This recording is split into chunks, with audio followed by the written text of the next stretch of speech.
الله الرحمن الرحيم. الحمد لله والصلاة والسلام على رسول الله وعلى آله وصحبه ومن والاه، وبعد أيها الأحبة الكرام.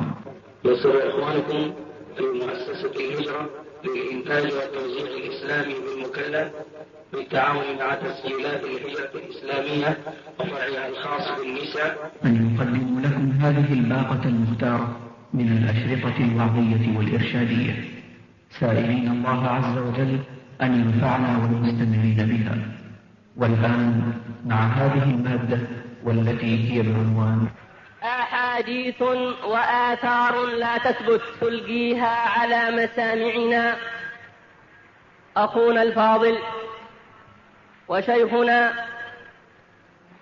أبو عمار ياسر العدني حفظه الله تعالى، هذه المحاضرة التي سيتكلم من خلالها عن شيء من أحاديث رسول الله صلى الله عليه وسلم.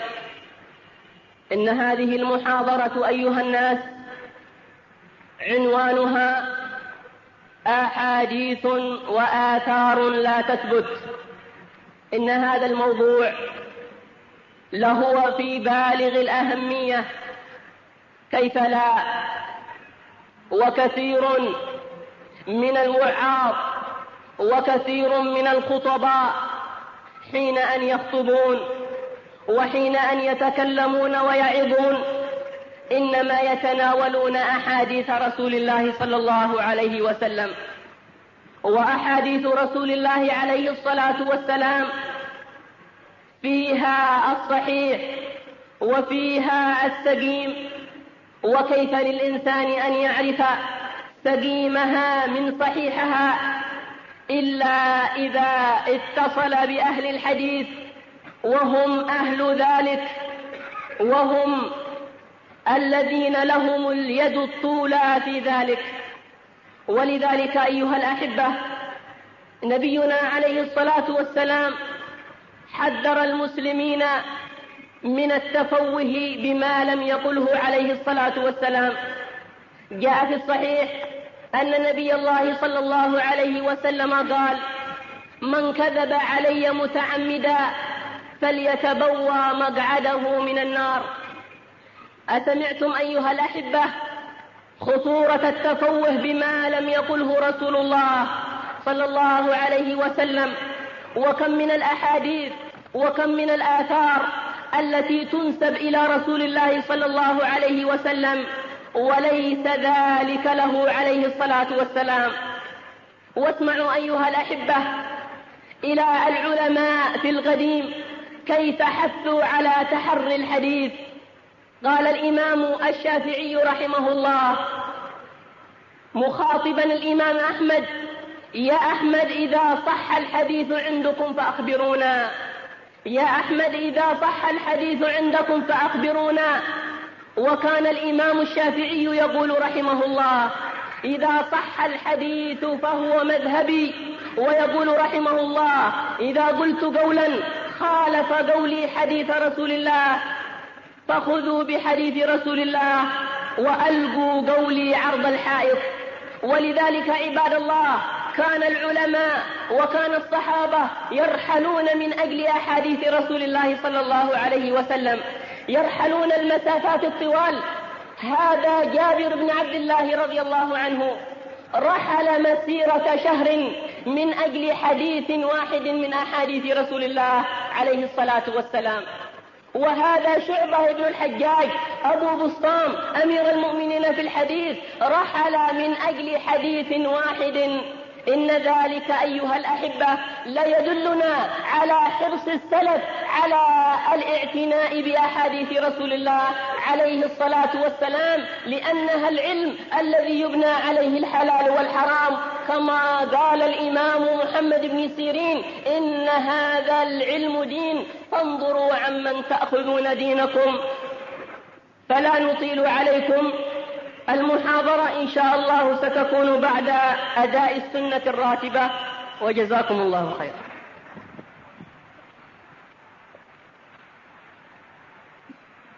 إن الحمد لله نحمده تعالى ونستعينه ونستغفره ونعوذ بالله من شرور أنفسنا وسيئات أعمالنا. من يهديه الله فلا مضل له ومن يضلل فلا هادي له، وأشهد أن لا إله إلا الله وحده لا شريك له، وأشهد أن محمدا عبده ورسوله. يا أيها الذين آمنوا اتقوا الله حق تقاته ولا تموتن إلا وأنتم مسلمون.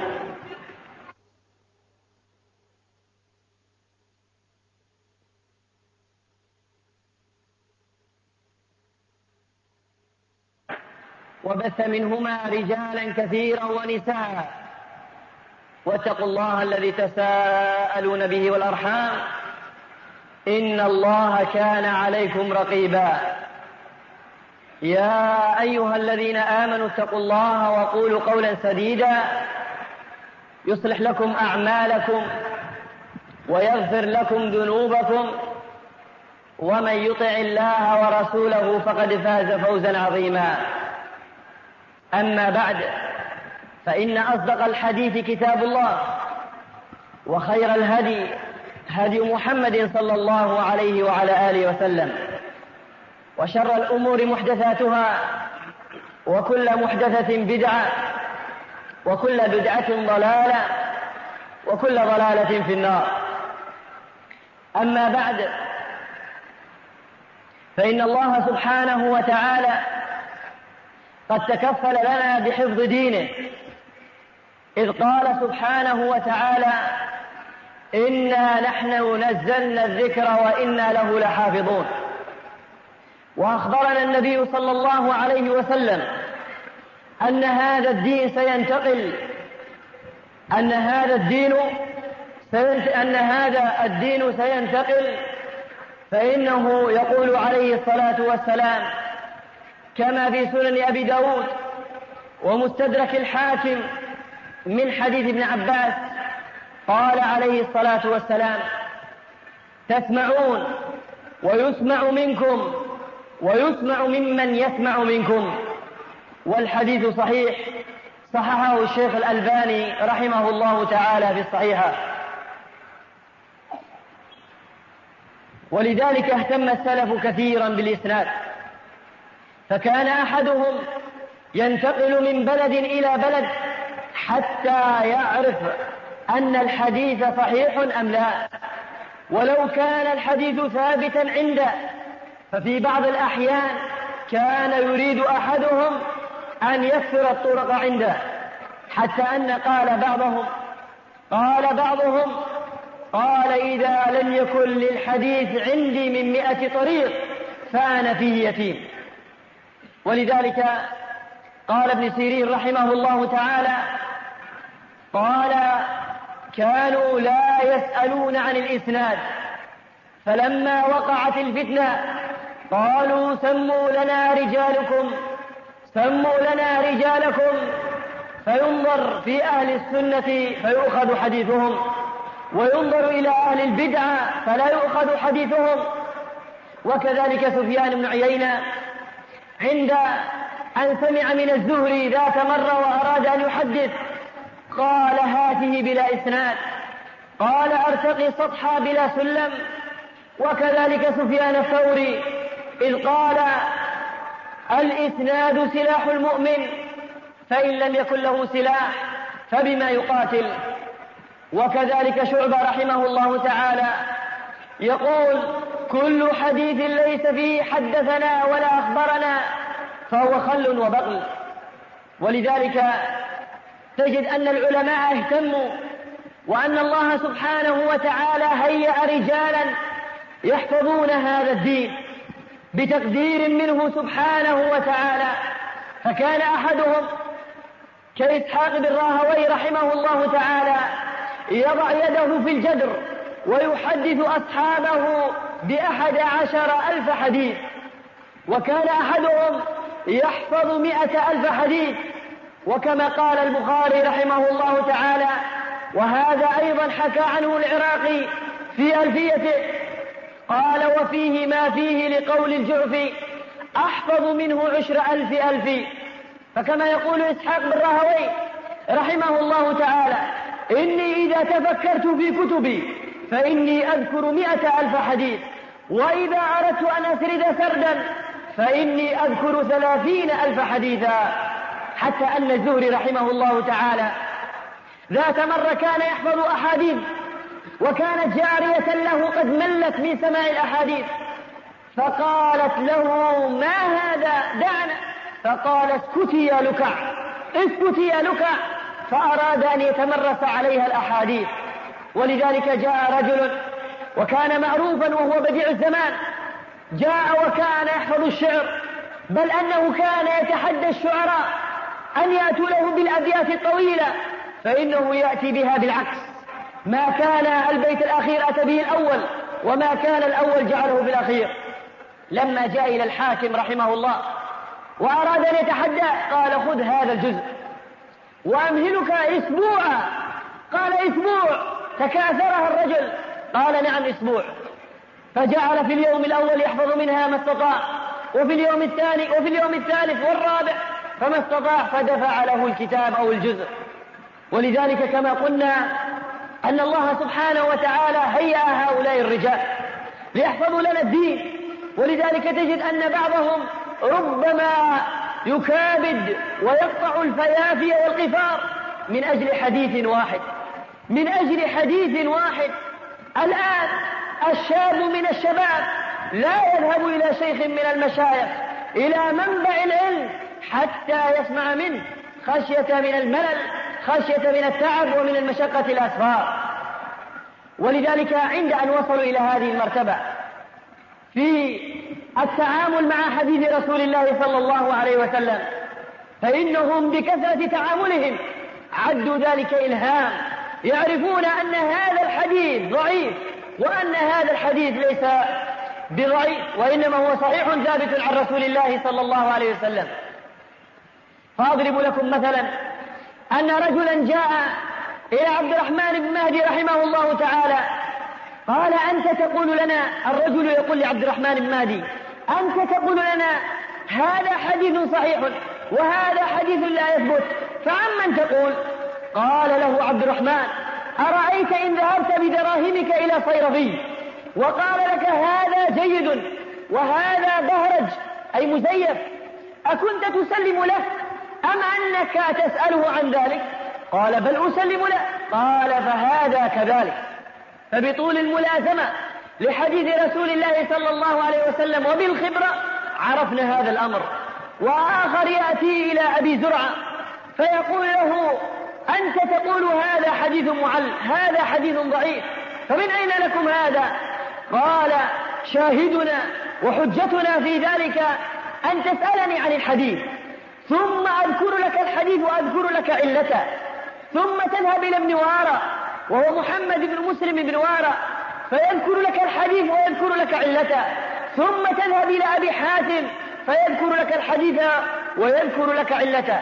فإن رأيت أن كلمتنا اختلفت فاعلم أن هذا الكلام من قبيل أنفسنا، وإذا علمت ورأيت أن كلمتنا اتفقت فإنما هذا هو الحجة وهذا هو العلم. فذهب الرجل وسأل ابن وارى وسأل أبا حاتم فوجد أن الكلمة اتفقت في حديث ما، قال فأشهد أن هذا العلم إلهام. ولذلك كان في زمنه من كان يتمجح في الكذب، حتى أن بعضهم كما قال الأصمعي قال أحد الكذابين إن للكذب حلاوة لو تغررت به ما نسيت حلاوته أبدا. وقال آخر عند أن قيل له أصدقت يوما في حديث رسول الله؟ فقال أخشى أن أقول لا فأكون صدقت، أخشى أن أقول لا فأكون صدقت.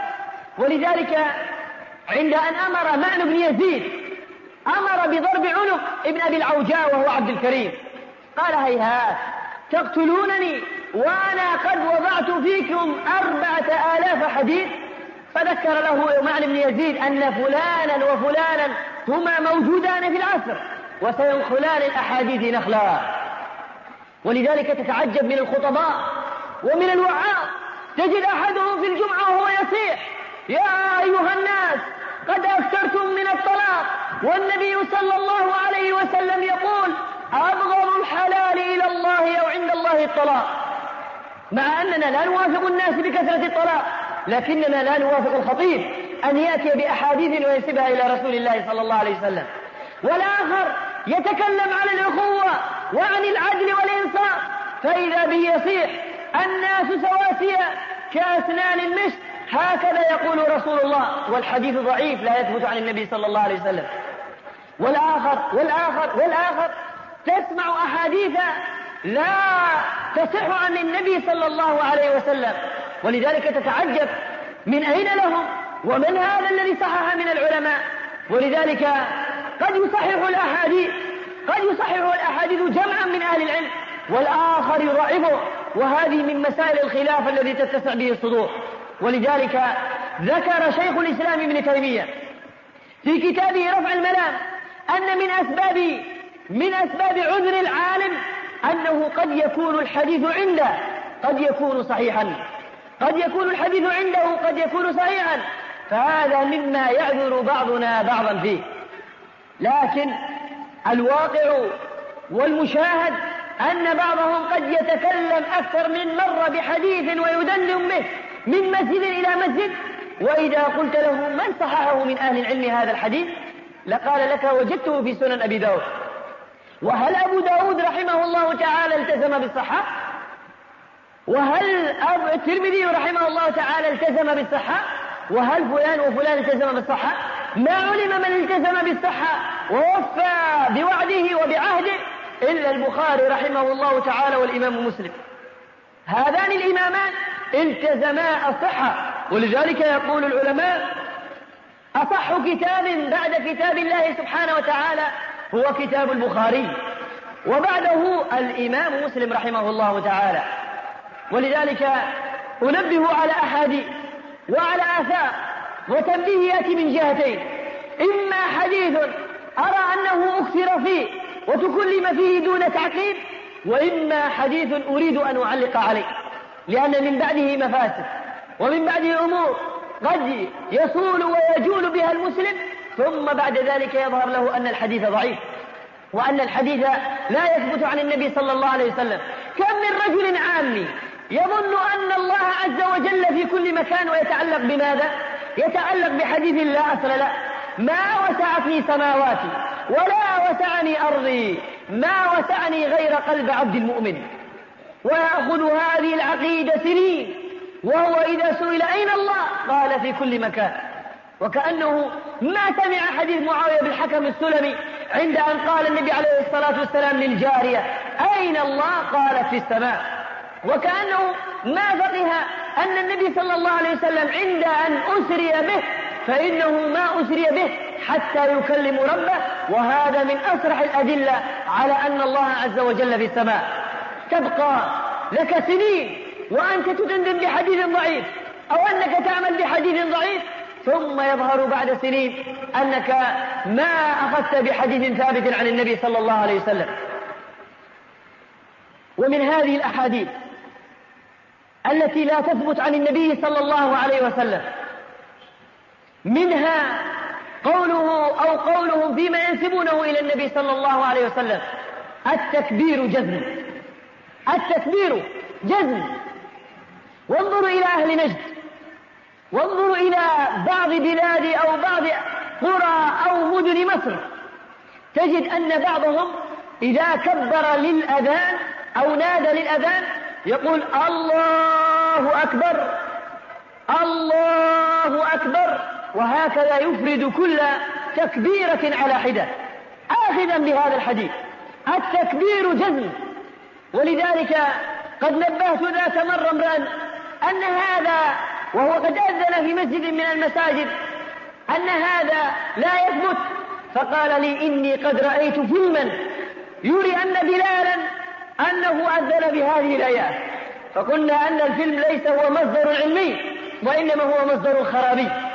فأقول هذا الحديث الذي مشى معه طائفة من البلاد، وهي بلاد نجد، الرياض تمشي إلى يومنا هذا على هذا الأمر. وهذا الحديث قد حكم عليه جمع من أهل العلم أنه لا أصل له. معنى لا أصل له معنيان هذه الكلمة: معنى أنه لا إسناد له، وله معنى آخر أنه ليس له أصل من الصحة. وهذا هو المعنى الأول، أنه ليس له إسناد عن رسول الله صلى الله عليه وسلم. قال الحافظ ابن حجر أنه لا أصل له، وقال السخاوي لا أصل له، وقال السيوطي لا أصل له، وكذلك يقول الشيخ الألباني رحمه الله تعالى في الضعيفة لا أصل له. ومما يعارض هذا الحديث ما جاء في صحيح مسلم من حديث عمر بن الخطاب رضي الله عنه قال رسول الله صلى الله عليه وسلم: إذا قال المؤذن الله أكبر الله أكبر قلتم الله أكبر الله أكبر، وإذا قال الله أكبر الله أكبر قلتم الله أكبر الله أكبر. الشاهد من هذا أن النبي صلى الله عليه وسلم جعلها شفعا، حتى أن السيوطي رحمه الله تعالى في رسالة الله وهي من ضمن كتابه الحاوي في الفتاوي قال أن المقصود بالتكبير هنا هو التكبير في الصلاة لا في الأذان. وهذا قد جاء عن إبراهيم النخعي رحمه الله تعالى. ومن هذه الأحاديث أيضا قولهم عن رسول الله صلى الله عليه وسلم: رجعنا من الجهاد الأصغر إلى الجهاد الأكبر. هذا الحديث رواه الخطيب ورواه ابن الجوزي في ذم الهوى، وهو من طريق ليث بن أبي سليم. وهذا ليث بن أبي سليم كان قد اختلط، حتى أنه كان يؤذن الضحى ويظن أنه لصلاة الظهر. وإنما ثبت هذه المقالة رجعنا من الجهاد الأصغر إلى الجهاد الأكبر، هذه تثبت إلى رجل من السلف اسمه إبراهيم بن عبله. فأنت عند أن تتقول على رسول الله صلى الله عليه وسلم ولو كان المعنى صحيحا فلا تقل على رسول الله صلى الله عليه وسلم قولا ما لم يقله. ولذلك يخشى عليه من قول النبي صلى الله عليه وسلم: من كذب علي متعمدا فليتبوأ مقعده من النار، فليتبوأ مقعده من النار. فأنت تقول رسول الله صلى الله عليه وسلم قولا ما لم يقله. ومن هذه الأحاديث أيضا قولهم عن رسول الله صلى الله عليه وسلم: من لم يهتم بأمر المسلمين فليس منهم، وفي لفظ فليس منا. هذا الحديث رواه الترمذي ورواه ابن ماجه، وهو لا يثبت عن النبي صلى الله عليه وسلم، إذ في سنده عيسى بن ميمون الأنصاري وهو ضعيف. وهذا الحديث لو جئتم له تجد أن بعض الشباب من المتحمسين من يكرر هذا الحديث، من يكثر منه في خطبه وفي مواعظه: ومن لم يهتم بأمر المسلمين فليس منهم، وكذا وكذا. ثم تجد أن أعمال الشباب قد تشتتت، أن الشاب يقضي أوقاته جميعا ما بين الإذاعة وبين المجلات محتجا بهذا الحديث: من لم يهتم بأمر المسلمين فليس منهم. هذا الحديث وهذا الموضوع يتكلم عليه من جهتين. الجهة الأولى أنه هل مفهوم هذا الحديث هذا المعنى: من لم يهتم بأمر المسلمين فليس منهم؟ إن ثبت عن النبي عليه الصلاة والسلام هذا الحديث فإن النبي عليه الصلاة والسلام ما كان مثلك، ما كان يبعث الرسل حتى يأتوه الأخبار بالتفاصيل، وإن النبي عليه الصلاة والسلام أتى لهم وأخبرهم أو يخبر الأخبار بالجملة: في يوم موتى مات فلان، مات جعفر بن أبي طالب، مات زيد، مات فلان، وانتهينا. فما كان يفصل هذا التفصيل الذي تفصلونه الآن. والجهة الأخرى الملاحظ الآن من بعض الشباب أنهم يهتمون بقضية إن جئنا وتنزلنا معهم من باب درهم للرماد في العيون، ومن باب أننا تنازلنا وتطاوعنا معهم وسلمنا لهم جدلا، فإننا نجدهم يهتمون بقضية ويتركون قضايا. أضرب لكم مثال: الآن في الساحة الإسلامية تجد أن الشباب مهتمون بقضية الشيشات، وإن كان هذه القضية تحرق قلب كل شاب مسلم، أن إخوانه يقتلون ويذبحون. لكن هل هي قضيتنا الوحيدة؟ هل هي قضيتنا الوحيدة؟ أنا أستطيع أن أضرب لكم أمثلة على أن بعض الشباب يهتمون بقضية، فعند أن تنتهي بالفشل أو بالفوز يهملونها هملا. كان من قبل عند أن كانت أفغانستان هي محل الحديث وهي الموضوع الذي يتكلم عنه في الساحة، انظروا على مراحل. كان تطن الطنين في الكلمات وفي المواعظ والخطب على فتح قندهار، وهي من مدن أفغانستان.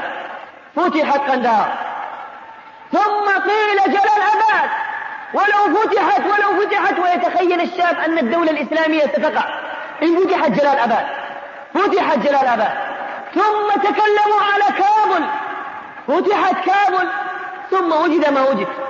فبالله عليك ذاك الشاب الصغير الذي يذهب إلى هذا المسجد إلى ذاك المسجد وإلى ذاك المسجد ويعلق آخر أخبار أفغانستان وآخر أخبار الشيشان، عند أن يرى قضيته الذي تبناها هي وحدها، ماذا يكون مصيره؟ تتحطم نفسه من هذه المواضيع. أليس لك إخوان في كشمير؟ أليس لك إخوان في فلبين جماعة أبي سيف؟ وأليس لك إخوان في أرتيريا؟ أليس لك إخوانا؟ ما هي إلا قضية واحدة؟ إن جينا تنزلا مع هذا الأمر، لكن تجد أن بعضهم ما عنده خبرة وما عنده حنكة في هذه الأمور.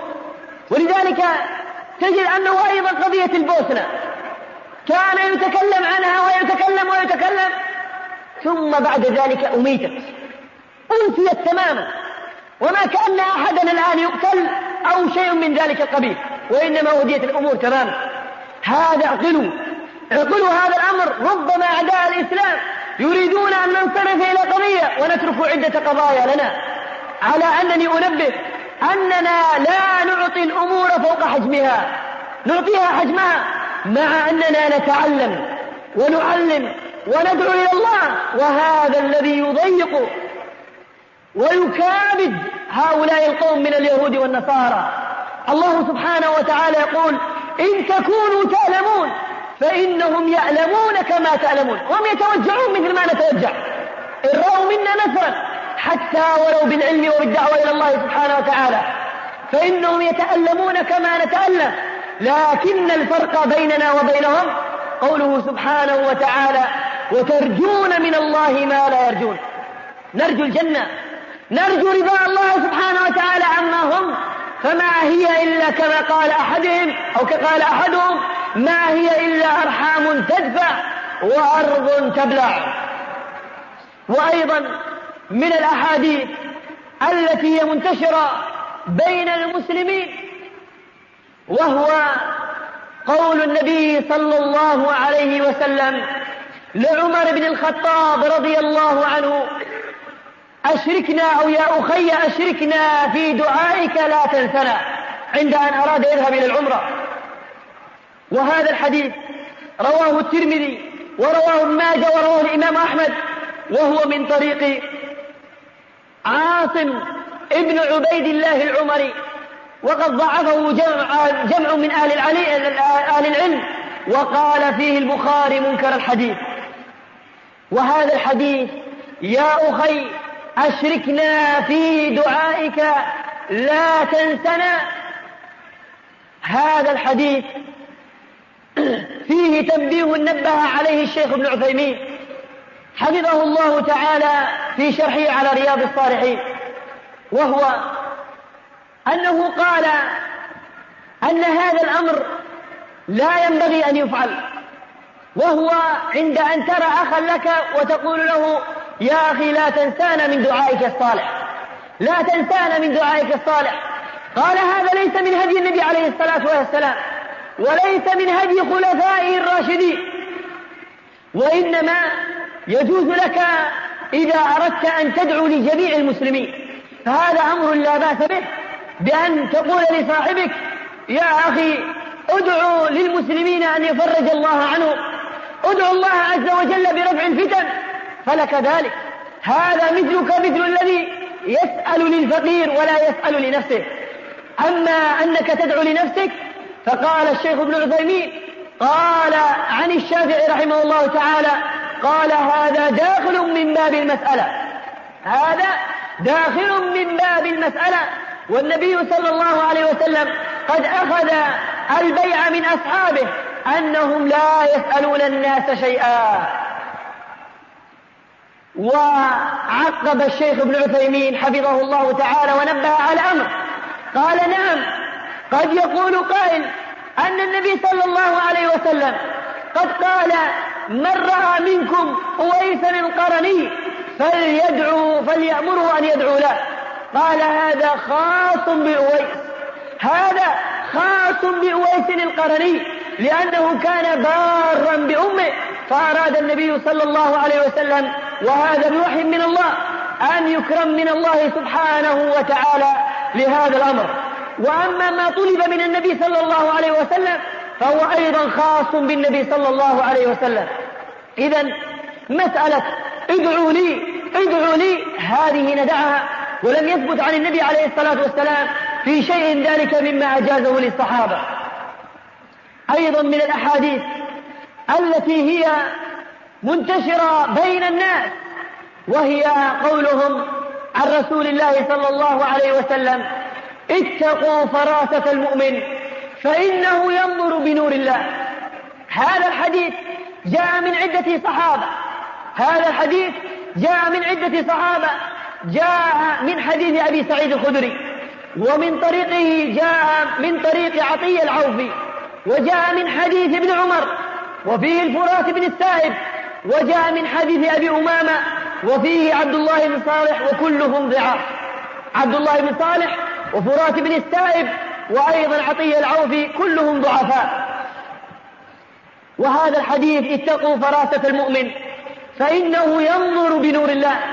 مسألة الفراسة الناس فيها بين إفراط وتفريط، منهم من هو مكذب هذا الأمر ولا يرفع لهذا الأمر راسا، ومنهم من قد غلا في هذا الأمر. بل أني سمعت أن بعضهم ممن يتعامل من بعضهم ممن يقرأ على الممسوسين، فإنه إذا جاء له ممسوس ينظر إلى الجدر قدر 10 دقائق، ثم ينظر إلى المريض، ثم ينظر إلى الجدر، ثم ينظر إلى المريض، ثم يكلمه ويخبره بما به. هذه من الخرافة، وهذا من الخزعبلات، بل هذه من الشعوذة، ولا يجوز لك أن تتعامل بهذا الأمر. نعم النبي صلى الله عليه وسلم قال اعرضوا علي رقياكم لا بأس ما لم يكن شركا، هذا أمر لا بأس به، لكنك تصل إلى أمور غير مفهومة. ومن شروط الرقية أن تكون مفهومة، ومن شروط الرقية أن تكون مفهومة، فتتعامل مع شيء لا يعرف له حقيقته، فلا يجوز لك أن تتعامل بهذا الأمر. وهذه الفراسة هي موجودة مع المتقدمين أو من المتقدمين، فإن ابن القيم رحمه الله تعالى قد ألف كتابا في ذلك اسمه الفراسة. فإنك تتفرس في شخص وتعرف أن حاله كذا وكذا، وهذا أمر لا بأس به. فإن النبي صلى الله عليه وسلم عند أن اختصم أبو بكر وعمر، ثم ذهب أبو بكر إلى النبي عليه الصلاة والسلام وهو كاشف ثوبه، فقال النبي عليه الصلاة والسلام وينظر إلى أبي بكر من بعيد، قال أما صاحبكم هذا فقد غامر، أما صاحبكم هذا فقد غامر، أي أنه على شيء عظيم. وفعلا أن أبا بكر كان مهموما بخصامه مع عمر ابن الخطاب رضي الله عنه. ومن المعروفين والمشهورين بالفراسة إياس الذي يقال له إياس بن معاوية الزكي، كان مشهورا بهذا الأمر، حتى أن قوما كانوا يجلسون معه ويتعلمون الفراسة، فإنه ذات مرة نظر إلى رجل وقال، وكان هذا الرجل جالسا على دكة دكان، فقال أما هذا الرجل فإنه كان يبحث على رجل أعور. قالوا كيف عرف؟ قال إذا أقبل الرجل في الشارع فينظر إلى جهة اليمنى فما ينظر إلا أن الرجل أعور في الجهة اليسرى. وهذا الأمر معروف ومنتشر، لكن حذاري أن نغلو في هذا الأمر، حتى أن وصل ببعضهم أنهم يقعون في التعامل مع الجن والخزعبلات والشعوذة، حتى أنه ينظر إلى الجدر تارة وإلى الممسوس تارة. ومن هذه الأحاديث التي تنسب إلى رسول الله صلى الله عليه وسلم، وهو أنه كان رسول الله صلى الله عليه وسلم يقرأ ليلة الجمعة في المغرب بقل يا أيها الكافرون وقل هو الله أحد، وبصلاة العشاء سورة الجمعة والمنافقون. وهذا الحديث لا يثبت عن النبي صلى الله عليه وسلم، ففي إسناده سعيد ابن سماك ابن حرب وهو متروك، هو متروك. ولذلك لو أنك رأيت من هدي النبي عليه الصلاة والسلام فإنه كان كما في مسند الإمام أحمد، وصحح الحديث الشيخ الألباني رحمه الله تعالى، كان من هدي أنه يقرأ في سنة المغرب بسورة الإخلاص وسورة الكافرون، لا أنه يقرأ بالفريضة، لكن هذا منتشر في بعض المساجد، ما ترى في يوم الخميس في صلاة العشاء إلا ويقرأ إما سورة المنافقون كاملة وسورة الجمعة كاملة، وإما أنه يقرأ شيئا منها تبركا بها.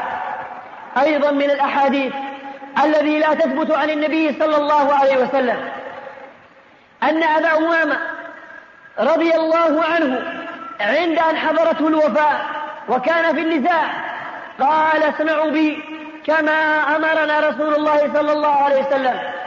قال أمرنا رسول الله صلى الله عليه وسلم قائلا إذا مات أحدكم أو إذا مات أحد إخوانكم فليقم، أو إذا سويتم على قبره فليقم أحدكم على رأس القبر وليقل يا فلان ابن فلان، قال فإنه يسمعه، أي الميت يسمعه ولا يجيبه، ثم ليقل يا فلان ابن فلان، قال فإنه يسمعه ثم يقول ويستوي قاعدا أرشد يرحمك الله. وقال النبي عليه الصلاة والسلام وأنتم لا تشعرون، أي ما يشعر بذلك إلا الميت. قال فليقل للميت اعلم أو كن على ما خرجت عليه من الدنيا شهادة أن لا إله إلا الله وأن محمدا رسول الله وأنك رضيت بالله ربا وبالإسلام دينا وبمحمد نبيا وبالقرآن إماما. فقال رسول الله صلى الله عليه وسلم فإن منكرا ونكيرا عند أن يسمع من يلقن الميت يقولان، ويأخذ أحدهم بيد الآخر يقولان دعنا من هذا فإنه لقن في حجته. قال أحد الصحابة لرسول الله يا رسول الله أرأيت إن لم نعرف اسم أمه؟ فقال النبي صلى الله عليه وسلم انسبوه إلى حواء. وهذا أمر منتشر بين العوام، ما تكاد تخرج إلى المقبرة إلا ويقف الرجل يا فلان إذا قال لك فقل له وإلى آخره. وهذا الحديث لا يثبت عن النبي صلى الله عليه وسلم، وقد ضعفه جمع من أهل العلم كشيخ الإسلام ابن تيمية وتلميذه ابن القيم والسيوطي والصنعاني وجمع من أهل العلم قالوا لا يثبت عن النبي صلى الله عليه وسلم، فإن هذا الحديث جاء من طريقين وهما ضعيفا جدا.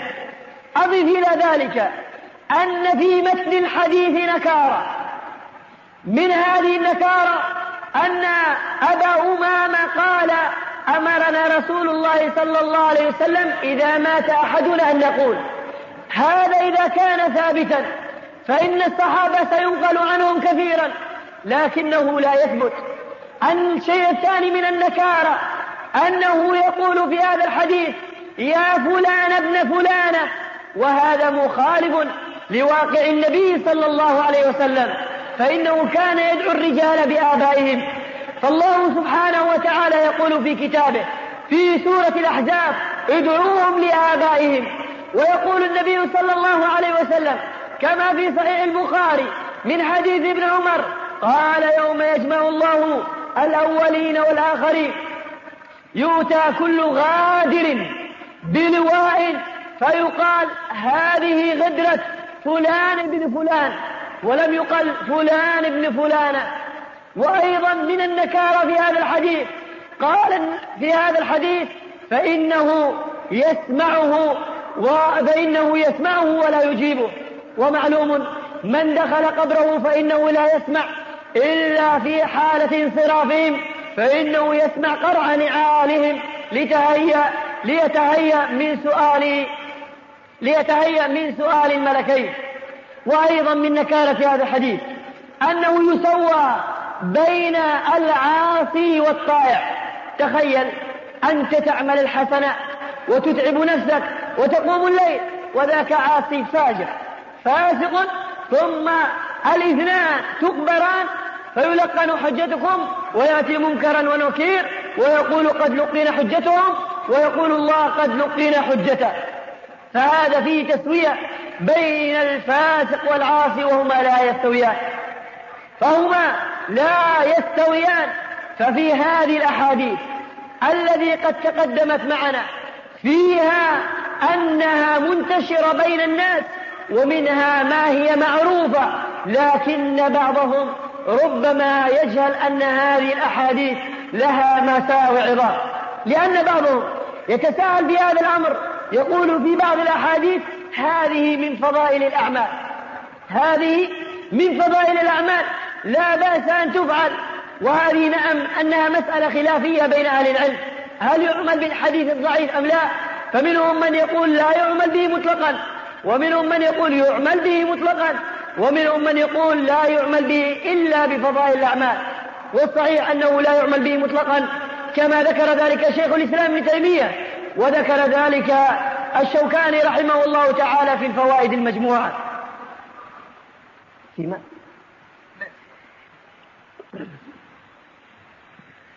أخيرا من هذه الأحاديث التي لها ضرر أو عليها ضرر يترتب عليه قولهم عن النبي صلى الله عليه وسلم اعلنوا النكاح واجعلوه في المساجد واضربوا عليه بالدفوف.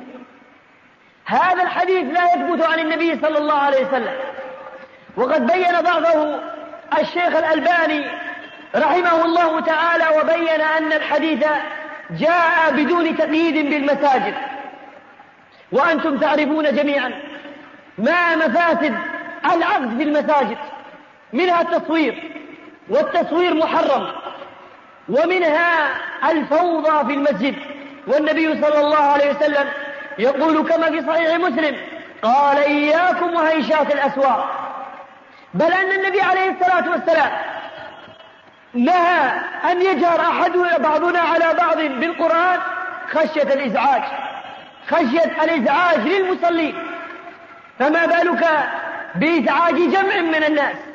ومنها أيضا ما يسمع بين كلمات من بعض الشباب المائع، كلمات ربما فيها سب أو شتم أو فيها عبارات سيئة الأخلاق، وهذا كله يقع في المسجد،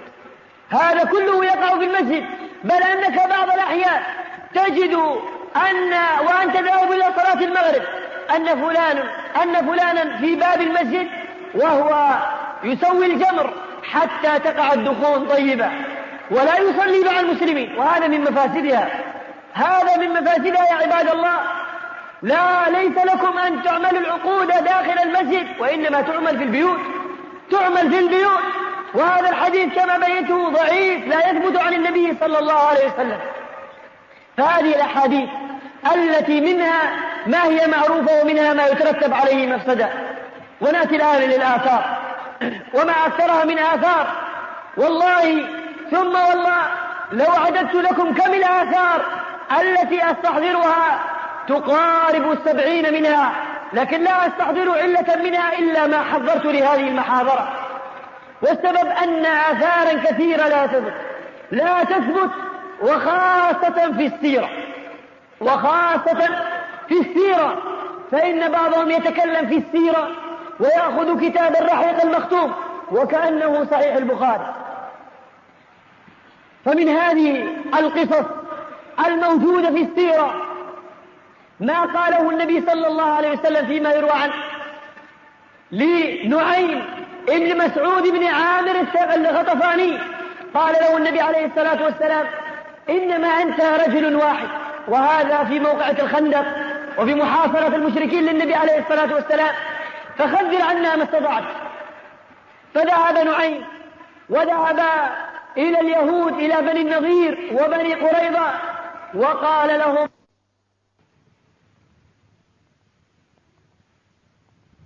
الصلاة والسلام يريدون أن يغدروا بكم، وليس عندهم أموالهم وأولادهم، إنما هم في مكة، فإذا غنموا فهو لهم، وإن لم يغنموا فسيعودون إلى أهاليهم سالمين. ثم ذهب إلى قريش وأخبرهم أن اليهود قد غدروا بهم واتفقوا مع النبي صلى الله عليه وسلم، اتفقوا مع النبي صلى الله عليه وسلم. ثم قال هؤلاء لأولئك، أي اليهود، قالوا للمشركين: لن نقاتل محمدا حتى تعطوا لنا بعض رجالكم. فقال المشركون: صدق نعيم، فإنه قال لنا أن محمدا صلى الله عليه وسلم أن محمدا اتفق مع اليهود أن يأخذ من بعض رجالنا ويضرب أعناقهم. ثم لم يتقاتلوا وذهبوا وخذلهم الله سبحانه وتعالى أيضا بالريح. وهذه القصة لا تثبت، فإن ابن إسحاق رحمه الله تعالى ذكر هذه القصة معلقة، ورواها عبد الرزاق الصنعاني في مصنفه من مراسيل سعيد بن المسيب. أيضا من القصص التي جاءت في السيرة عند أن اعتلى ابن مسعود رضي الله عنه على صدر أبي جهل، وقال له أبو جهل وهو ضريح وهو على حال النزاع، قال: لقد ارتقيت مرتقا صعبا يا رويعي الغنم. وهذه القصة أيضا لا تثبت، فإنها من طريق ابن إسحاق، فقد رواها ابن إسحاق أو من طريق أبي إسحاق السبيعي، وهذه القصة رواها ابن إسحاق والبيهقي، وأبو إسحاق السبيعي مدلس وقد عنعن في هذه القصة. وأما الآثار من هذه الآثار أن علي رضي الله عنه رأى يهوديا ومعه درعا كان لعلي، فقال لليهودي، قال علي لليهودي: هذا درعي، فإنه سقط علي من جمل لي أورق. فقال اليهودي: إنما الدرع في يدي وهو حقي. فاختصما، فقال اليهودي لعلي بن أبي طالب: اذهب بنا إلى قاض من قضاة المسلمين. فذهب معه علي إلى شريح القاضي، فلما جلس تنحى شريح، وجلس علي رضي الله عنه محل شريح، وقال: إن كنت مسلما، وهذا الخطاب لليهودي، إن كنت مسلما لساويتك في المجلس، لكن النبي عليه الصلاة والسلام قال: اسلكوه من أضيقه. ثم سمع شريح من علي وسمع من اليهودي، فقال شريح لعلي بن أبي طالب، وكان أمير المؤمنين في ذاك الوقت، قال له: ائت بشاهدين. فأتى علي بقنبر وهو مولاه، وأتى بالحسن، فشريح قبل قنبرا ولم يقبل الحسن ابن علي رضي الله عنه، فقال له: ألا تقبل الحسن؟ وهو كما سمعت من عمر بن الخطاب رضي الله عنه عن رسول الله صلى الله عليه وسلم يقول: إنهما سيدا شباب أهل الجنة. قال: إنما هو ولدك ولا أقبله شاهدا. فغضب علي وقال: والله لأنفينك إلى بلاد بانقياء وأجعلك تحكم بينهم 40 ليلة، أي كالتنكية. وقال لليهودي: خذ الدرع. فلما رأى اليهود هذه الصورة قال: إنما الدرع درعك، وإنما أنا أريد أن أرى حال المسلمين. فأسلم وقال: أشهد أن لا إله إلا الله وأن محمدا رسول الله. فبعد ذلك أهدى له الدرع علي بن أبي طالب، وأعطاه 900 درهم مكافأة على هذا الموقف. وهذه القصة بطولها لا تثبت عن علي بن أبي طالب رضي الله عنه، ففي سندها، وهذه القصة رواها أبو نعيم ومن طريقه ابن الجوزي، ففي سندها حكيم بن جدام أبو سمير وهو منكر الحديث. وبعضهم يذكر هذه القصة من أجل أن يبين عدالة الإسلام وأن الإسلام فيه العدل، فإن أحاديث رسول الله بل القرآن فيه الآيات الكثيرة الذي تقول وتحث على العدل، وكما قال الله عز وجل: وإذا حكمتم فاعدلوا ولا يجرمنكم شنآن قوم على ألا تعدلوا اعدلوا هو أقرب للتقوى إلى غير ذلك من الأحاديث. فعلم من ذلك أن عدالة الإسلام ظاهرة ولا يحتاج إلى قصة فلان ولا علان. أيضا من الآثار التي هي معروفة ومنتشرة، بل أني سمعت في شريط بعنوان صفحات مطوية ذكر هذه القصة، وهي قصة عبد الله بن حذافة السهمي، أنه لما أسرهم ملك الروم فأمرهم أن يتنفروا فأبوا، فعرض عليهم بقرة من نحاس مملوءة زيتا وهي تغلي، فإذا وهي معمولة من نحاس ومملوءة زيتا مغلي، فأمرهم أن يتنفروا واحدا بعد واحد، ثم أمر برجل أولا فأبى أن يتنفر فألقاه من هذه البقرة والألفاظ متشابهة، فأمره أن يلقى بهذه البقرة فألقي. قال: فأمر بعد ذلك أن يخرج، فأخرج وإذا بعظامه تلوح، أي ما بقي إلا عظام مركب. ثم أمر بحذافة أو بعبد الله أو بحذافة بن عبد الله السامي، أمر به أن يرمى. عند أن كادوا أن يرمونه بكى حذافة، فأخبروا الملك، ففرح الملك، قال: لعله يتنفر. فأعادوا، فقال: لما تبكي؟ قال: أبكي أنني أقتل بنفس واحدة، ووددت أنني لي بكل شعرة لي نفس حتى أقتل في سبيل الله. فتعجب الملك، وقال الملك لحذافة: قال: إني سأعفو عنك إذا قبلت رأسي. فأبى. قال: سأطلق معك 80 من أسار المسلمين، فقبل رأسي. فقبل رأسه وأطلق معه 80 من المسلمين. فلما جاء إلى عمر بن الخطاب رضي الله عنه، وكان عمر آنذاك خليفة للمسلمين، فعند أن قص له القصة فقبل عمر رأس حذافة وقال: حق لكل مسلم أن يقبل رأس حذافة. فقبل المسلمون جميعا رأس حذافة. طيب. قلنا أن هذه القصة لا تثبت عن النبي صلى الله عليه وسلم أو عن حذافة مع عمر بن الخطاب رضي الله عنه، فإنها من طريق الزهري عن حذافة، والزهري لم يدرك ولم يسمع من حذافة.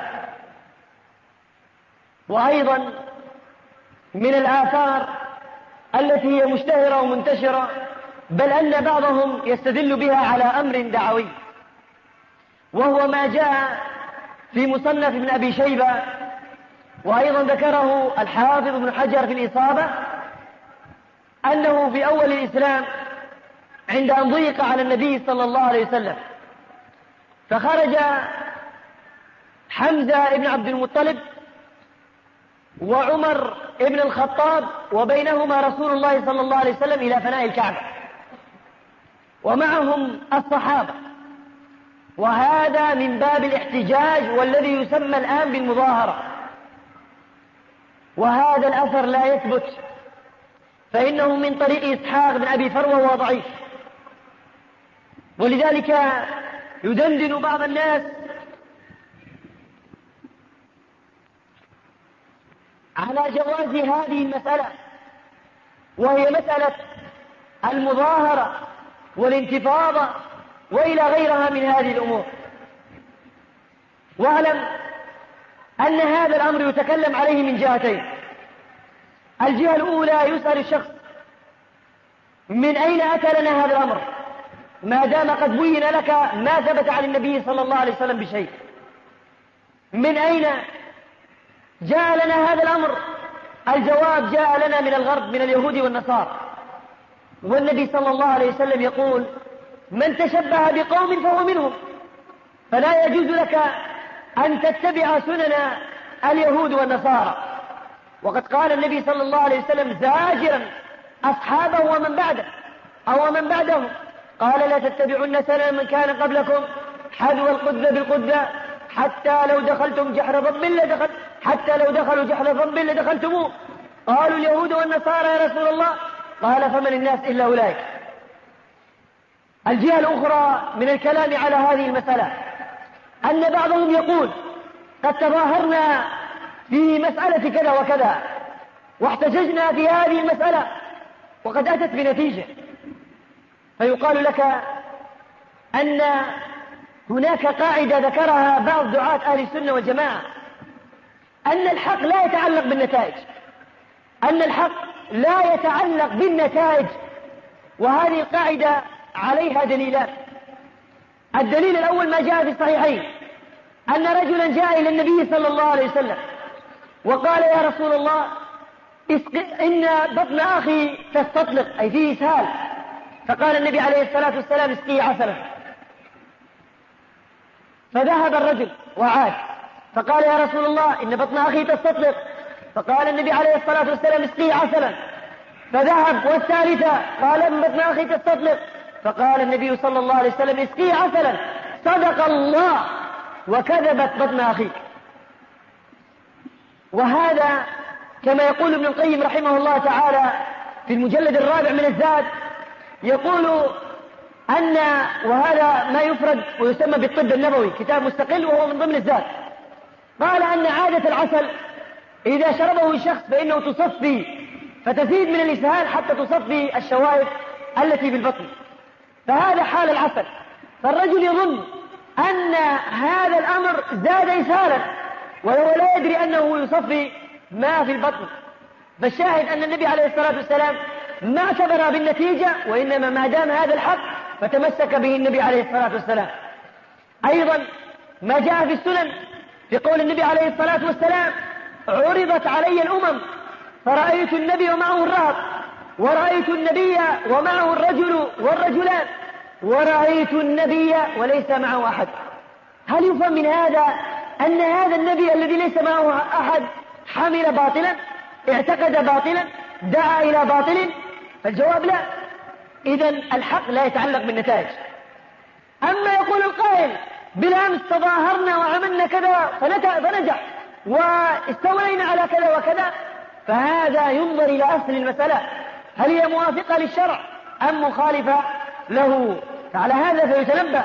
ولذلك بعضهم قد يقتل بسبب المظاهرة. فبالله عليك ماذا يخاطب ربه عند أن قال النبي عليه الصلاة والسلام كما في الصحيحين من حديث عدي قال: ما منكم من أحد إلا سيكلمه ربه ليس بينه وبينه ترجمان، فينظر أيمن منه فلا يرى إلا ما قدم، وينظر أشأم منه فلا يرى إلا ما قدم، فينظر أمامه فلا يرى إلا النار، فاتقوا النار ولو بشق تمرة. فعند أن يلقى الله سبحانه وتعالى ويكلمه ربه ماذا يقول؟ أنا شهيد من أجل اللقمة، أنا شهيد الطعام، أنا شهيد السكر، أنا شهيد البترول، أنا شهيد للطائفة الفلانية للحزب الفلاني. هذه مصيبة من أعظم المصائب، أن يقتل الرجل لأمور تافهة لا تحتاج. فقد صبر النبي عليه الصلاة والسلام على أمور كثيرة. وأيضا من الآثار التي جاءت وهي لا تثبت عن النبي صلى الله عليه وسلم، وهي ما رواه ابن الجوزي في المنتظم، وأيضا الواقدي في فتوح مصر، وأيضا ذكره ابن كثير في البداية والنهاية، وهو أن عمرو بن العاص رضي الله عنه عندما افتتح مصر جاء إليه أهل مصر وقالوا: إن من عاداتنا أنه كان في 12 من كل شهر في شهر معين نأتي إلى جارية ونستأذن من أبيها ونلبسها الحلي والثياب الجميلة ثم نقذفها إلى النيل، فإن لم نعمل كذلك فإن النيل لا يجري.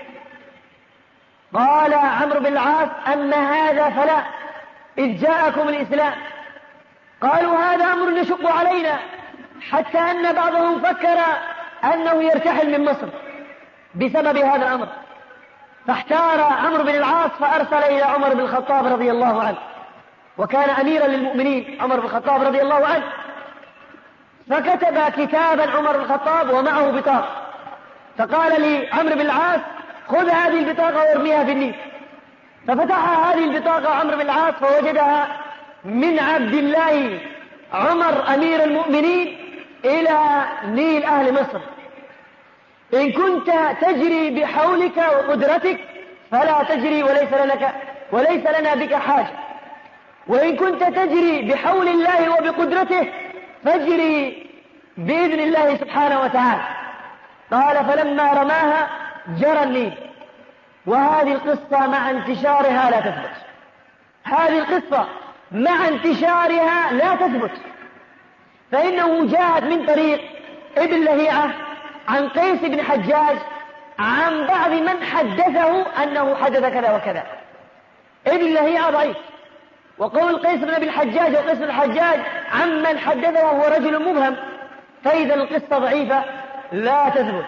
وقد أعد بحثا طالب من طلبة الشيخ مقبل حفظه الله تعالى وجعلها في مجلة الاعتصام، وهي مجلة لجماعة أنصار السنة المحمدية في السودان، بهذه القصة بطولها، وتكلم عليها وعرضها على الشيخ فوافقه في هذا البحث.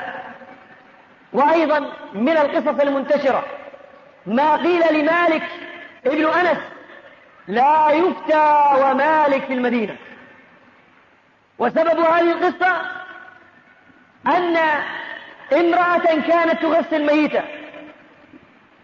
فقالت ما أظن، وقد لطمت على عجيزتها: ما أظنك إلا زانية أو مأبونة.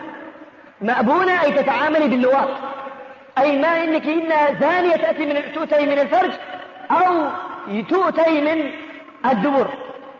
قال فالتصقت يدها بعجيزتها، فاحتار القوم وحاولت ما استطاعت، فذهبوا وطافوا إلى العلماء المدينة فحاروا، منهم من يقول كذا ومنهم من قال تقطع شيئا من المرأة لأنها ميتة فما ينتفع بها، ومنهم من قال لا، أن المرأة تقطع من يدها ولا يقطع شيئا من الميتة. فجاءوا إلى الإمام مالك رحمه الله تعالى فقال لها أخبريني ماذا قلت. فأخبرته الخبر. قال قد قذفتيها فاجلدي أو اجلدوها 80 جلدة. فجلدوها 79 جلدة فما انتزعت يدها، فلما جلدوها 80 انتزعت يدها، فقالوا لا يفتى ومالك في المدينة. هذه القصة رواها ابن الجوزي، وذكرها الحافظ ابن حجر رحمه الله تعالى في لسان الميزان في ترجمة يعقوب ابن إبراهيم العسقلاني، وهذا رجل كذاب. فذكر الحافظ قال ما أراها إلا من وضعه، وذكر هذه القصة، وهي منتشرة كثيرا بين الناس، حتى أن بعضهم ربما يأخذ لك نصف ساعة في فوائد هذه القصة وأنها كذا وأنها كذا. أيضا من الآثار المنتشرة ما حدث بين عبد الله المبارك والمرأة التي كانت تتكلم بالقرآن. أتى لها فوجدها وقال كنت خارجا إلى الحج، يعني قصة طويلة، كنت خارجا إلى الحج، ثم بعد ذلك قابلتني امرأة في صحراء، فقلت لها السلام عليك السلام عليك. قالت سلام قولا من رب رحيم. قال قلت إلى أين ذاهبة؟ قال سبحان الذي أسرى بعبده ليلا من المسجد الحرام إلى المسجد الأقصى. قال فعلمت أنها ذاهبة للمسجد الأقصى يعني جاءت فلسطين. قال فأشفقت عليها وقلت لها أين الماء الذي توضئين منه؟ قالت فلم تجدوا ماء فتيمموا سعيدا طيبا. قال فقلت لها وقد قربت لها طعاما تعالي وهلمي وكلي معنا أو وكلي معي. قالت وأن تصوموا خير لكم. قال فقلت الشهر ليس في رمضان. قالت ومن تطوع خيرا فإن الله شاكر عليم. فهذه القصة التي يدندن بعضهم عليها ذكرها الشيخ عبد العزيز السدحان حفظه الله تعالى في كتاب له أو كتيب له اسمه أخبار وحوادث وكتب تحت المجهر، فقال هذه القصة منكرة ولا تثبت، وذكر لها وجوه ثلاث. قال منها أن هذه القصة ما لها إسناد، وقد بحثت في تراجم أو في ترجمة مبارك في جميع الكتب ما وجدت لها إسناد. الأمر الثاني قال فيه أن المرأة كانت تتكلم بالقرآن ولا تجيب ولا تتكلم، لأن في آخر القصة أنه وجد أولادها فيما بعد فقالوا إن أمي أو إن أمنا تتكلم على هذا النحو 40 سنة ما تتكلم بكلمة، إنما كل كلامها قرآن. والوجه الثاني قال أنه هذا الأمر منهي من قبل السلف أو نهى عنه السلف أن يتكلم الرجل بالقرآن وحده ولا يتكلم بشيء آخر، وهذا من التكلف وما أنزل القرآن لهذا اللعب. الأمر الثالث قال من نظر إلى القصة وجد فيه تكلف في السؤال والجواب، يعني كان الأمر منسق، كان الأمر منسق ومطروح تماما لهذا الشيء. أيضا من الآثار التي هي منتشرة وخاصة في كتب العقيدة أن خالد بن عبد الله القسري وقف خطيبا في صلاة أو في عيد الأضحى وقال أيها الناس ضحوا فإني مضح بالجعد بن درهم. هذه القصة رواها جمع منهم الدارمي وجمع، وهي من طريق عبد الرحمن ابن محمد ابن حبيب، وهي أصلا من طريق القاسم ابن محمد عن عبد الرحمن محمد بن حبيب عن أبيه. القاسم بن محمد منهم من قال مجهول، وصحيح أنه موثق وثقه ابن معين. بقي عبد الرحمن بن محمد ابن حبيب عن أبيه، هما مجهولا حال، وقد ضعف هذه القصة ضعفها بدر البدر في تحقيقه لكتاب الرد على الجهمية للدارمي، وضعفها علوي السقاف في كتاب له تخريج أحاديث وآثار الظلال، وحسنها وهذا من باب الإنصاف الشيخ العلم الألباني رحمه الله تعالى في تحقيقه وتعليقه أو اختصاره على كتاب العلوم للذهبي رحمه الله تعالى. أيضا من الآثار التي لا تثبت خبر المرأة المسلمة عند أن كان المسلمون يتعاملوا مع اليهود، فجاءت امرأة مسلمة إلى يهودي وأرادت أن تشتري منه شيئا، فجاء يهودي آخر فربط طرف ثوبها بشيء من شعرها، فلما قامت انكشفت عورتها فصاحت واسوأتا، قالت واسوأتا، فجاء مسلم فقتل اليهود، فجاء اليهود وتكالبوا عليه فقتلوه، فتقاتل المسلمون فقتل النبي صلى الله عليه وسلم جمعا من اليهود. هذه القصة ذكرها ابن هشام رحمه الله تعالى في السيرة، وهي معلقة كما ذكر علوي السقاف في تخريجه على أحاديث الظلال وآثاره. أيضا من الآثار التي لا تثبت قصة تحديد المهور من قبل عمر بن الخطاب رضي الله عنه، عند أن وقف خطيبا وقال لا تغلوا في المهور، ثم اعترضته امرأة وقالت إن الله عز وجل قال وآتيتم إحداهن قنطارا، فقال كل امرئ أفقه من العمر. وفي بعض الروايات قال صدقت امرأة وأخطأ عمر. هذه القصة لا تثبت مع اشتهارها وذيوعها، لكنها لا تثبت فإنها من طريق الشعبي عن عمر وهو لم يسمع منه. وأيضا في سندها مجالد بن سعيد، وقد ضعفها الشيخ الألباني حفظه الله تعالى رحمه الله تعالى. أيضا من الآثار والقصص التي لا تثبت القصة التي وقعت ليحيى بن معين وأحمد بن حنبل. قالوا جئنا إلى مسجد في دمشق يقال له الرصاص، فجئنا وجلسنا في المسجد فإذا برجل واعظ وهو يقول حدثنا أحمد بن حنبل ويحيى بن معين، وذكر حديثا قال: من قال لا إله إلا الله خلق الله منها 1000 طائر ويعملون كذا ويتركون كذا. قال: فجعل أحمد بن حنبل ينظر إلى يحيى بن معين، ويحيى بن معين ينظر إلى أحمد بن حنبل: أحدثته بهذا الحديث؟ قال: لا. وذاك يقول الآخر: أحدثته بهذا الحديث؟ يقول: لا. وإذا أتى بحديث آخر وبحديث آخر، وأحمد بن حنبل ويحيى بن معين. فعندها انفض المجلس وانتهى، ما صبر يحيى بن معين وذهب إليه، وأحمد بن حنبل يسمع الكلام وهو واقف بعيد، فقال له: من يحيى بن معين وأحمد بن حنبل وأنا أحمد بن حنبل ويحيى بن معين، ومتى سمعت منا؟ قال: والله كنت أسمع أنكما أبلهان، كنت أسمع أنكما أبلهان، والآن صدقت هذا الأمر، فما في الدنيا أحمد بن حنبل ويحيى بن معين إلا أنتما. قال: فجعل أحمد بن حنبل يجعل على كمه وهو يضحك وخرج من المسجد. هذه القصة المضحكة لا تثبت، هذه القصة لا تثبت، فإنها من طريق إبراهيم ابن عبد الواحد البكري، وقد ذكرها الذهبي في الميزان، وقال: أخشى أن تكون من وضعه، أخشى أن تكون من وضعه. وبعضهم يذكر هذا من باب الفكاهة، وهذه فيها إساءة إلى عالمين جليلين من علماء الإسلام، أنه ما ترك هذا الرجل على ما هو عليه، فما نقل أبدا في تراجم الرجال أن أحمد بن حنبل جرح رجلا وذكر قصته، أو أن يحيى بن معين جرح رجلا وذكر هذه القصة.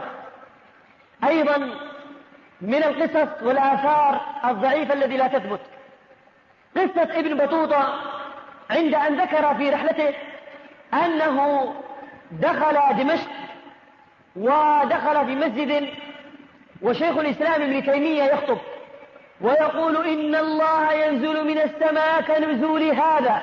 قال: فنزل من درجة إلى درجة أخرى. قال: فاعترضه رجل فقيه يقال له ابن الزاهرية،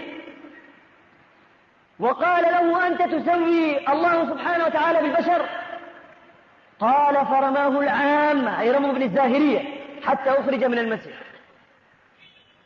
هذه القصة ذكرها ابن بطوطة رحمه الله تعالى في رحلته، وما أدري ما السبب في ذكر هذه القصة، وهي تشويه لشيخ الإسلام ابن تيمية. وعلى كل ذكر هذه القصة وبين ضعفها وزيفها الشيخ علي بن حسن بن عبد الحميد حفظه الله تعالى في كتيب له اسمه التصفية والتربية، في أواخر الكلام على التاريخ تكلم على هذه القصة. قال: أولا، هذه القصة لو ثبتت لتناقلها طلاب شيخ الإسلام ابن تيمية، لتناقلوها. الشيء الثاني قال: معروف مذهب شيخ الإسلام ابن تيمية في الأسماء والصفات، مذهبه مذهب السلف، ليس كمثله شيء وهو السميع البصير. والأمر الثالث والأمر الثالث وهو أن دخول ابن بطوطة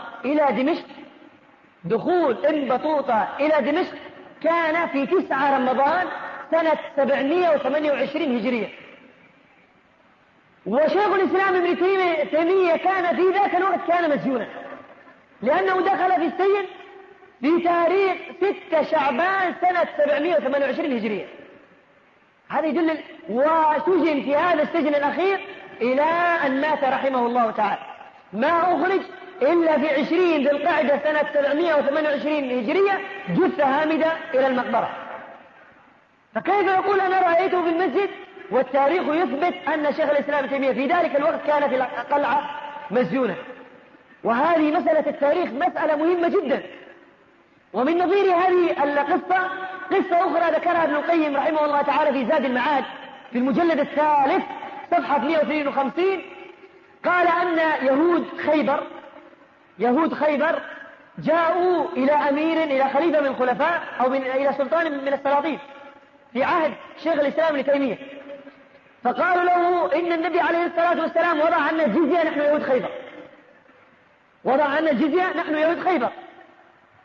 وقال لهم: أتونا بالصحيفة. أتوا بالصحيفة فإذا به أسقط عنهم الجزية يهود خيبر.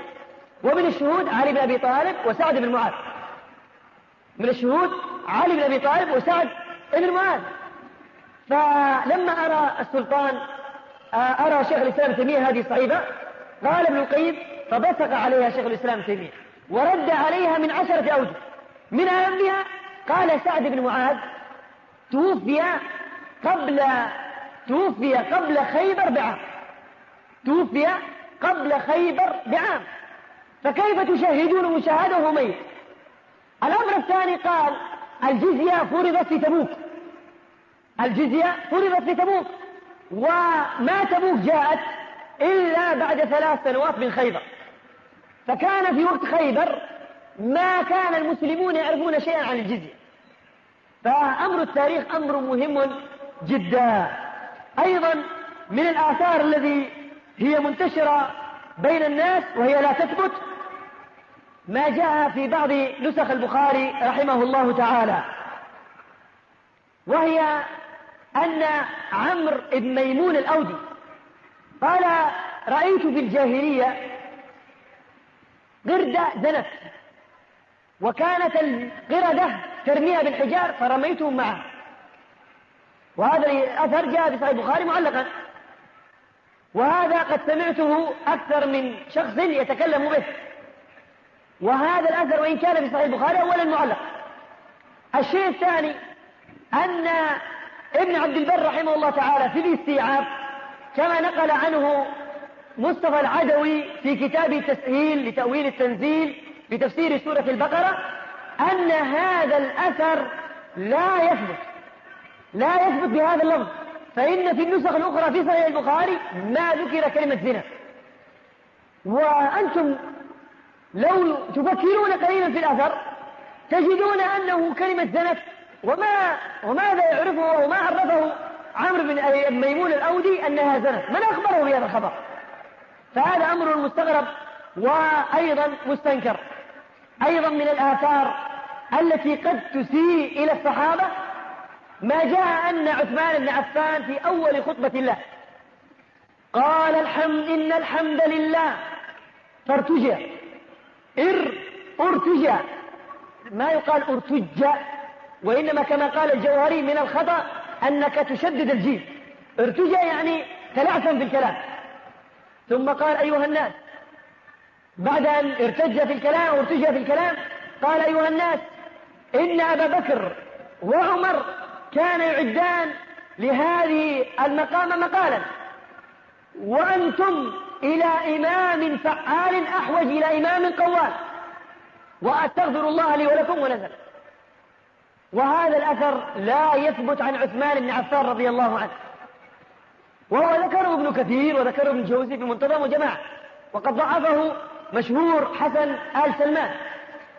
وقال فيه غمز، أولا فيه غمز لأبي بكر وعمر لقوله أنتم أحوج إلى إمام قوال أو فعال من إمام قوال. يفهم من هذا أن أبا بكر وعمر كان يفعلان كان يقولان ولا يفعلان، وهذه من الإساءة إلى خليفتين. وأيضا لا يثبت الأثر هذا عن عثمان بن عفان رضي الله عنه. وبهذا القدر نكتفي، والحمد لله رب العالمين.